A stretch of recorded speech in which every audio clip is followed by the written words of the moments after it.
예수님이 태어나셨을 때 의외로 멀리 페르시아 사람, 이방 사람이었던 그들이 와서 예수님을 맞이한 이야기가 오늘 마태복음 2장 1절 이하의 내용입니다. 핵심적인 내용은 성탄을 준비했던 사람들이 성탄을 맞이했다. 그것이 핵심 내용입니다. 그래서 오늘 설교의 제목도 박사들의 성탄 준비라고 표현했습니다. 여러분이 잘 아시는 정신분석학자 프로이드의 이야기가 있습니다. 대해를 항해하던 배가 파손되어서 극적으로 한 선원이 구출이 되었는데 눈을 떠보니 외딴 섬이었습니다. 그런데 그 외딴 섬에는 원주민 토인들이 살고 있었습니다. 그는 생각했습니다.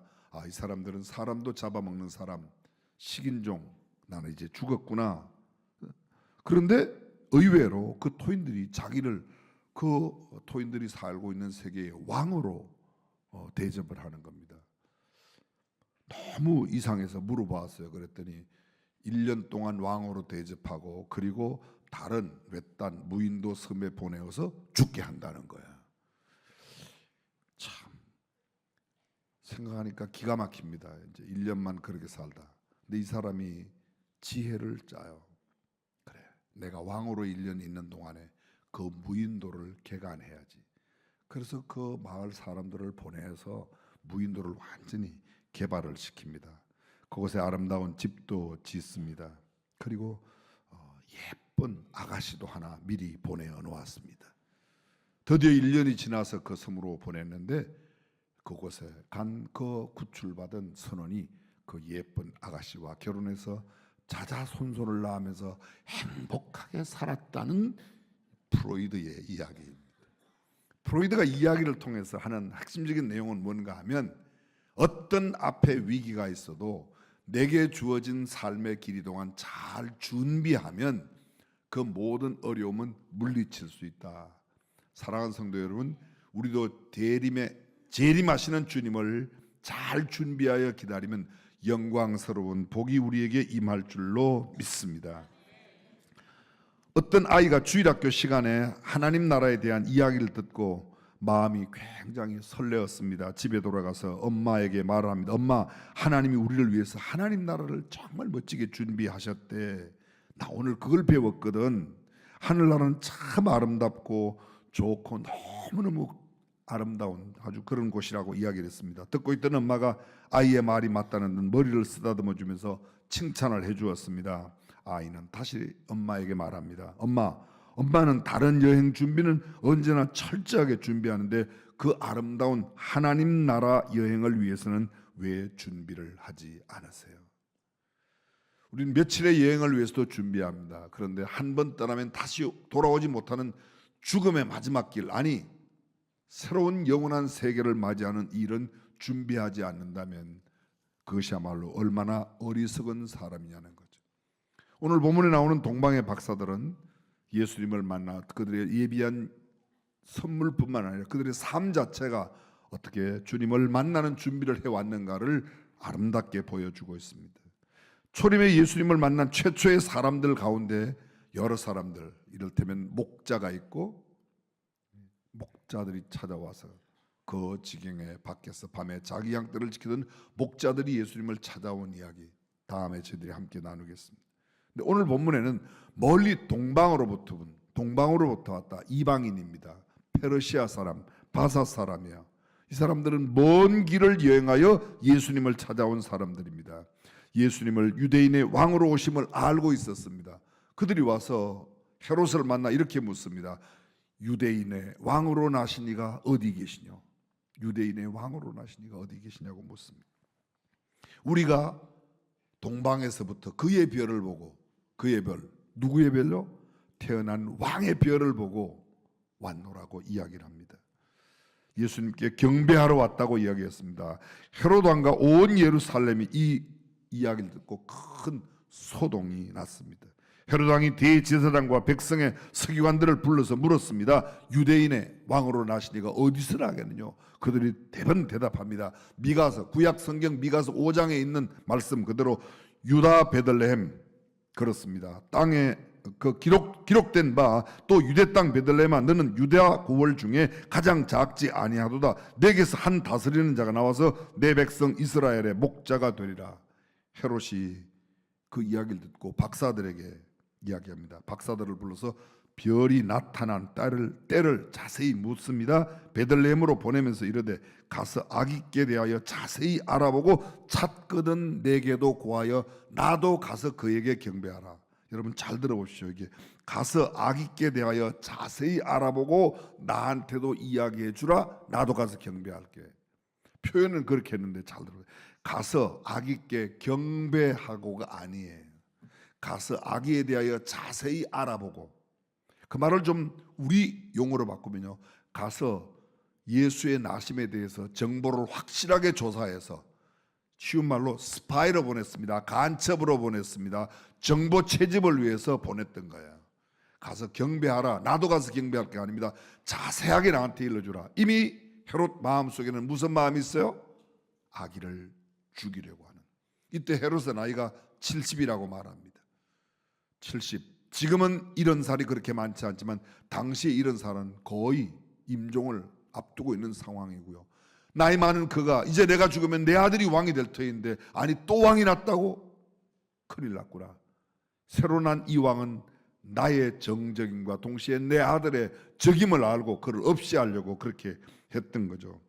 나도 가서 그에게 경배하게 하라. 표현은 그렇게 말했지만 내가 가서 그를 죽이겠노라. 그것이 그의 실제적인 마음이었음을 우리는 이미 알고 있습니다. 박사들이 왕의 말을 듣고 갑니다. 동방에서 보던 그 별이 문득 앞서가다가 아기 있는 곳 위에 머물러 섰는지라. 여러분 잘 들어보세요. 이 구절을 이렇게 읽으면 내용이 달라집니다. 그 별을 보고 갔는데 아기 있는 곳에 가서 별이 서더라. 이래야지 이게 별을 계속 봤는데요. 가서 보니까 별이 보이는데 그 위에 서 있는 거예요. 그 사이에는 별을 놓쳤다는 거죠. 아니, 이미 별을 한번 놓쳤습니다. 별만 계속 보고 갔더라면 예수님 태어나는 그곳 유다 베들레헴 마구간으로 인도했을 터인데, 별을 보고 따라오던 그들이 찬란하고 향한 헤롯 왕궁의 불빛을 보았습니다. 여기에 중요한 영적인 의미가 있습니다. 사랑하는 성도 여러분, 신앙은 우리의 맑고 투명한 시선을 주님께만 두어야 할 줄로 믿습니다. 세상의 밝은 빛, 밝게 빌려오는 헤롯 궁궐의 불빛을 보는 순간에 별빛이 사라져요. 세상의 재물에, 세상의 물질에, 세상의 권력에, 세상의 어떤 명예에 눈이 어두워지면 하나님의 빛이 보이지 않는다는 겁니다. 그리고 그것은 곧바로 이 잠시의 방심이, 순간에 마음을 딴 곳에 빼앗겼던 그것이 그들로 하여금 큰 비극을 불러옵니다. 예루살렘 성의 불빛에 관심을 두면서 별빛을 놓쳐버렸습니다. 그 별이 머물러 서는지라가 아니에요.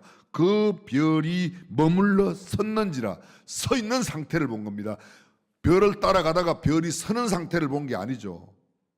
별빛을 읽고 있다가 서 있는 별을 보았다는 겁니다.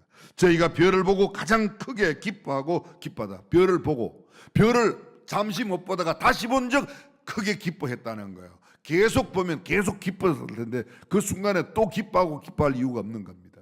무엇을 말합니까? 순간의 방심이, 순간의 시선을 빼앗김이 그들에게 그런. 집에 들어가 아기와 그 모친 마리아에 함께 있는 것을 보고 엎드려 아기께 경배하고. 누구에게요? 아기께. 보통 출산한 집에 가면 아기한테 인사해요, 엄마한테 인사해요? 잘 모르세요? 근데 이 박사들이 몰라서 그런 게 아닙니다. 진정한 경배의 대상이 예수였다는 거예요. 저는 타 종교를 비난할 생각은 조금도 없습니다. 근데 엄마한테 이야기하면 기도를 다 더 잘 들어준다는 것을 이야기하는 그런 모임이 있어요. 어느 교라고는 말 안 해도 아시죠? 바르지 않습니다. 우리의 온전한 경배의 대상, 우리의 예배의 대상, 우리의 숭배의 대상, 우리의 섬김의 대상은 예수님 뿐이라고 믿으시길 바랍니다. 성경은 그렇게 가르치고 있습니다. 보배합을 열어 황금과 유향과 모략을 그에게 걸었습니다. 그들은 꿈에 헤롯에게로 돌아가지 말라 지시하심을 받아 다른 길로 고국에 돌아가니라. 여러분, 예수님이 태어날 당시에 이런 일들이 흔히 많았습니다. 마리아와 요셉을 기억하십니까? 천사가 마리아에게 나타나서 은혜를 받은 자여 평안할지어다, 내게 잉태된 자는 온 인류를 구원하는 구세주가 될 것이라고. 마리아가 놀라 가로되 이런 인사가 어찌함이고 나는 사내를 알지 못하는데. 아니, 천사의 하시는 말씀이 도대체 뭡니까? 나는 남자를 모릅니다. 나는 순수한 버진, 나는 숫 처녀, 동정녀입니다. 어떻게 그러니 내게 일어나겠습니까? 근데 천사가 계속 이야기합니다. 마리아가 뭐라고 그래요? 주의 계집종요니 말씀대로 내게 이루어지이다. 요셉, 마태복음 1장에 보면 이렇게 말합니다. 요셉은 의로운 사람이라 이를 드러내지 아니하고. 무엇을 드러내지 아니하고? 자기와 정혼한 마리아의 잉태 소식을 드러내지 아니하고. 드러내면 어떻게 돼요? 드러내면 마리아는 성문 밖에 끌려가 수많은 사람들이 던지는 돌무더기 속에 죽을 수밖에 없는 그런 상황입니다. 쉬운 말로 요셉의 말 한마디에 마리아의 생명이 달려 있습니다. 그러나 요셉은 드러내지 않습니다. 그리고 혼자 고민하며 기도했겠죠. 그때 주의 사자가 나타납니다. 요셉아, 내 아내 마리아 데려오기를 무서워 말라. 저에게 잉태된 자는 성령으로. 여기 주의 사자가 요셉에게 이야기합니다. 천사가 마리아에게 이야기합니다. 지금 또다시 헤롯에게로 돌아가지 말라는 주의 사자의 지시하심이 동방의 박사들에게. 그냥 단도직입적으로 이렇게 한번 도전해 볼까요? 오늘 아침에 혹시 천사하고 주고받고 이야기하신 분? 그럼 우리는 뭐예요? 이분들은 이런 신령한 사람들. 저희가 떠난 후에 주의 사자가 요셉에게 현몽합니다. 가로되 헤롯이 아기를 찾아 죽이려 하니 일어나 아이와 그 모친을 데리고 애굽으로 피하여 내가 네게 이르기까지 거기 있으라 하시니. 애굽으로 피신한 이야기입니다. 언제까지요? 헤롯이 죽기까지. 다시 주의 사자, 헤롯이 죽었으니 아기와 모친을 데리고 다시금 돌아와라. 예언한 대로 애굽에서 돌아오리라는 말씀을 그대로 성취시키죠. 이 헤롯이 박사들에게 속은 줄 알고. 자, 여쭤보겠습니다. 박사들에게 헤롯이 속은 거예요? 헤롯이 박사들을 속인 거예요? 무슨 소리인지 헷갈리세요? 박사들이 헤롯에게 속은 거예요? 헤롯이 박사들에게 속은 거예요? 헤롯이 박사들을 속인 거예요? 박사들이 헤롯을 속인 거예요? 진짜 헷갈리시나 봐요. 헤롯이 속였어요. 헤롯이 엉큼한 생각을 갖고 자세히 아기에 대해서 알아보고 나한테 알려주라. 나도 가서 경배할게. 경배 안 해요. 내가 가서 죽일 거야. 근데 속였던 거죠. 그것을 알았던 주의 사자가 박사들에게 헤롯에게 보고하지 말고 다른 길로 돌아가라 그랬던 겁니다. 조금 전에도 언급하였지만 그들이 헤롯에게 가지 않았다면, 다시 말하면 헤롯의 왕궁의 불빛보다 별만 바라보는 불빛에서 그들의 시선을 흐리지 않았다면 이런 일은 없었을 거예요. 순간의 실수가, 순간의 방심, 순간의 흐트러짐이 크나큰 비극의 결과를 가져왔다는 겁니다. 그렇습니다. 동방의 박사. 아니, 지금 동방의 박사들의 잘못만을 이야기하려고 하는 게 아니라 그들에게도 그 멀리서 머난 길을 왔습니다. 그들은 숨겨진 주님의 신실한 종들입니다. 우리가 예상 밖의 곳에 우리가 알지 못하는 신실한 신앙인이 있습니다. 이 사람 이방 사람 바사나에 왔어요. 그럼에도 불구하고 이렇게 신실한. 또 한편 거기에 있던 대제사장들과 백성의 서기관들을 불러서 그리스도가 어디서 나겠냐고 그들은 순간적으로 대답합니다. 미가서 5장의 말씀을 그대로 인용해서 유대 땅 베들레헴입니다. 성경의 지식은 너무도 해박합니다. 외적인 특권으로 그들은 대제사장이라고 하는, 대제사장이 단순한 요새 목사 정도가 아니고 보통 목사가 아니라는 거죠. 무슨 굉장히 높은 그런 감독 목사, 총회장 목사 뭐 그런 편인 대제사장. 백성의 서기관, 요사이 말로 하면 신학교 교수들입니다. 하나님의 말씀을 연구하는 박사들입니다. 그런데 그들 그렇게 신앙의 지식을 갖고 있었지만, 아니 성경 지식을 해박하게 갖고 있었지만 그들은 주님의 일에 대하여 전혀 무관심했습니다. 헤롯은 예수님을 적으로 생각했고 적의를, 적대감을 갖고 있었고, 이 바리새인들과 아니 서기관 대제사장들은 예수님에 대해 관심이 없었습니다. 오해하지 마십시오. 성경 지식을 많이 갖는 건 좋은 일이지만 성경 지식이 신앙과 비례하지는 않습니다. 성경을 많이 읽고 기도 시간을 길게 하는 게 정말 유익하고 좋은 일이지만 그것이 꼭 내 신앙을 좋게 하는 것은 아닙니다. 보십시오. 대제사장들, 서기관들, 그들은 오히려 예수님을, 요한복음은 이렇게 말합니다. 그가 자기 땅에 오매 영접지 아니하였으나 그러나 영접하는 자 곧 그 이름을 믿는 자들에게는 하나님의 자녀가 되는 권세를. 예수님께서 유대인으로 유대 땅에 오셨습니다. 그런데 유대인들은 예수님을 거절했습니다. 그러나 영접하는 사람은 누구든지, 이방인이든지 못 배운 사람, 갖추지 못한 사람, 가지지 못한 사람, 어떤 멸시천대 박해 가운데 있는 사람이라도 예수 그리스도를 영접하면 하나님의 자녀가 될 줄로 믿습니다. 많은 성경 지식이 반드시 신앙과 비례하지 않습니다. 그들은 베들레헴에 가지도 않았습니다. 예수님이 유대 베들레헴에 난다는 사실을 지식으로 너무 잘 알고 있지만 그 한 사람도, 대제사장 백성의 서기관은 예수님을 경배하는 곳에 가지 않았다는 겁니다. 그들은 예수 그리스도를 믿지도 않았습니다. 경배도 하지 않았습니다. 그들은 탁월한 지성과 두뇌를 가지고 있었고 많은 성경 지식을 가지고 있었지만 그들의 신앙은 메말랐고 그들의 영혼은 핍절하고 아주 박절한 그런 모습을 갖고 있습니다. 은혜를 누릴 수 있는 좋은 위치에 있었지만 그 은혜를 하나도 누리지 못합니다.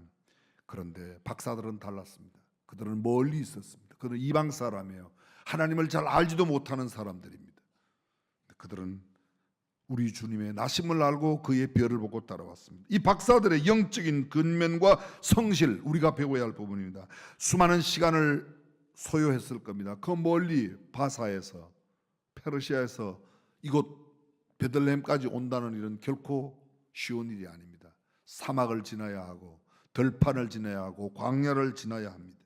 많은 괴로움과 난관이 있었을 겁니다. 역경의 때가 있었을 겁니다. 많은 비용도 필요했을 겁니다. 사막의 위험이 있었을 겁니다. 수고하고 애쓰고 인내하지 않으면 결코 이룰 수 없는 그 기나긴 시간과 물질과 많은 것들을 다 투자했습니다. 그들의 신실함, 그들의 성실함, 그들의 근면함, 그들의 꾸준함은 아무리 강조한다고 해도 결코 지나치지 않을 것입니다. 두드러진 신앙의 본독이 아름다운 모본이 되고 있는, 우리의 신앙의 표준과 모델이 되고 있는 그런 부분이 바로 이 박사들이 가지고 있었던 부분이죠. 그리고 그들은 참된 경배의 대상 아기 예수 앞에 엎드려 경배하고, 간단한 인사가 아니었습니다. 엎드려 경배했습니다. 그리고 아주 연약해 보이는 그 어린아이에게, 아기 예수에게 그들이 준비한 황금과 유향과 모략을 드렸습니다. 어쩌면 이들의 신앙은 마지막 십자가 위에 회개한 강도 같은 신앙 아닐까요? 가버나움의 백부장을 기억하십니까? 그 백부장 믿음, 내가 이스라엘 중 아무에게서도 이만한 믿음을 만나보지 못했다. 아마 예수님께서 박사들에게도 충분히 그런 칭찬을 하실 만한 그런 믿음이죠. 수로보니게 여인, 가나안 여인을 기억하십니까? 딸이 귀신 들려 몹시 괴로워하는 그 딸을 데리고 와서 고쳐달라고 예수님 뭐라고 그러죠? 자녀의 떡을 취하여 개들에게 주는 것이 마땅치 않다. 옳습니다, 예수님. 그러나 개들도 주인의 상에서 떨어지는 부스러기를 먹지 않습니까? 이 개 같은 여자 나에게 부스러기라도 주세요. 예수님 뭐라고 말씀하세요? 여자야, 내 믿음이 크도다. 아니, 그 여자를 칭찬했던 그 믿음, 이 동방의 박사들에게 있지 않을까요? 사랑하는 성도 여러분, 우리 중앙 가족들이 주님 앞에 설 때 주님께서 정말 내 믿음이 크도다, 너 같은 믿음이 없다, 아멘 좀 하소. 꼭 아파트 사라고 할 때만 아멘 하시지 말고, 아멘. 이게 멋진 아름다운 신앙 아니겠냐는 거죠. 제가 이 설교 준비를 하다가요, 이 박사들의 이름이 좀 궁금해졌어요. 그래서 찾아봤어요. 막 이거죠. 근데 이 박사들의 이름을 알려주는 내용이 있더라고요. 첫 번째 이 박사 이름이 멜키올이라고 돼 있고, 두 번째 박사 이름이 카스파르, 셋째가 발타작인데, 이 멜키올은 노인이고 하얀 머리를 가지고 있고 긴 수염을 가졌는데 그는 황금을 예물로 준비했다고 합니다. 카스파라는 젊고 수염이 없고 얼굴이 붉은 아주 젊은 점성학자였다고 이야기하고 그는 유향을 예물로 준비한 사람이랍니다. 세 번째, 이 발타자르라고 하는 박사는 매기는 새로 기른 수염을 갖고 있고 거머스레한 얼굴을 갖고 있는데 그는 모략을 준비했다고. 그들이 준비한 이 세 가지의 예물이 의미하는 바 이미 여러분들이 수없이 들으셨겠지만 금은 왕권을 상징합니다. 고대 시대에 금이 없으면 왕을 아련할 수 없었다는 그런 표현도 있을 만큼 왕을 만나는 것, 주로 황실의 색깔, 왕궁의 색깔들은 금색을, 황금색을 하는 이유가 그게 왕의 권위, 만왕의 왕 대신 The King of Kings, 수많은 왕들 가운데 왕 대신 우리 주님의 왕권을 상징한다. 그것은 바로 멜키올이 준비한 거랍니다. 그리고 카스파르라고 하는 두 번째 매기가 준비한 것은 유향이었는데 유향은 제사장이 하나님 앞에 제사 드릴 때 향을 피워서 그 향으로 하여금 죄인과 하나님과의 연결고리를 유향, 기도라고 흔히 표현하고요. 그것은 바로 하나님과 우리를 잇는 다리 역할을, 브릿지 역할을 한다는 거죠. 라틴어로 이 다리를 폰티펙스라고 말하는데 폰티펙스란 말이 다리를 세우는 사람, 다리를 세우는 일을 폰티펙스라고 합니다. 그래서 이것이 유향이라는 단어로, 그래서 기도는 하나님과 우리를 연결하는 이 카스파라가 그것을 준비했다는 거죠. 그럼 발타자리 준비한 모략은 무엇인가? 예수님은 이 땅에 왜 오셨죠? 너무 막연한 물음이긴 해요. 예수님은 이 땅에 내가 죽어야 할 자리에 내 대신 죽기 위해서 오셨다는 겁니다. 모략이란 죽음의 시체, 죽음에 바르는 약을 모략이라고 말하죠. 다시 말하면 죽은 자를 위한 선물, 우리 대신 죽으신 예수 그리스도의 대속적 죽음에 바르는 그 모략을 준비했다는 것입니다. 예수님은 그렇습니다. 나를 대신하여, 나를 위하여 죽으셨다는 표현도 틀린 말이 아니지만 지난주 설명드렸어요. 내가 죽어야 할 자리에 대신 죽었던 것입니다. 사랑하는 성도, 이 예수 그리스도의 대속적인 죽음을 상징하는 모략, 이 세 명의 매기는 황금과 유향과 모략, 우리 그리스도의 신분을 다 담고 있는 그런 의미의 예물을 준비했다고 합니다.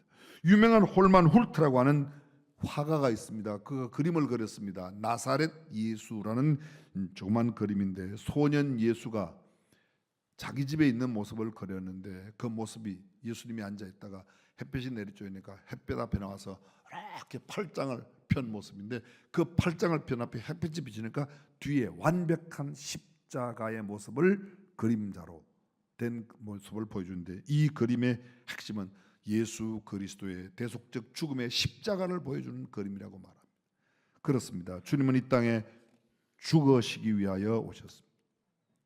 이 모든 것들을 다 알고 하나님 앞에 나와 이 예수 그리스도를 찾아 경배했던 동방 박사들의 아름다운 그 믿음, 그 준비, 그 열정이 오늘 저와 여러분들의 신앙이 되시기를 주님의 이름으로 축원합니다. 어느 날 교회 회의를 하는 중에 치열한 변론이나 쟁론이 교회 내에 싸움이 되었습니다. 무엇 때문인가? 그날 안건의 내용은 목사의 근무 연수를 어떻게 결정해서 사례비, 봉급을 지불해야 되겠느냐 하는 문제 때문에 쌈박질이 일어났습니다. 대다수의 의견은 비록 목사로 근무했다 하더라도 연수받은 기간, 굳이 표현한다면 전도사 기간, 훈련받은 기간은 근무 연수에 빼야 한다는 게 주장이었습니다. 거의 그쪽으로 결정되어 가는 무렵에 한 저명한 장로님이 그 회의에 발표를 했습니다. 여러분, 나는 연설을 하려는 것은 아닙니다. 다만 우리 아버지가 개간 사업을 할 때 인부들을 감독하면서 인부들에게 하셨던 말을 여러분에게 전할 뿐입니다. 아버지는 인부들에게 말하기를 당신네들이 나와 함께 일하고 있는 동안 당신네들의 연장을 날카롭게 갈기 위하여 시간이 얼마 동안 걸렸다 하더라도 그로 인해서 품삯을 한 푼이라도 깎지는 않겠다고 이야기했던 말을 소개했습니다. 일을 잘하기 위해 준비한 기간이야말로 일하는 시간 못지않게 중요한 것이라고 호머 슬러츠의 말을 인용하면서 그렇게 이용했습니다. 그렇습니다.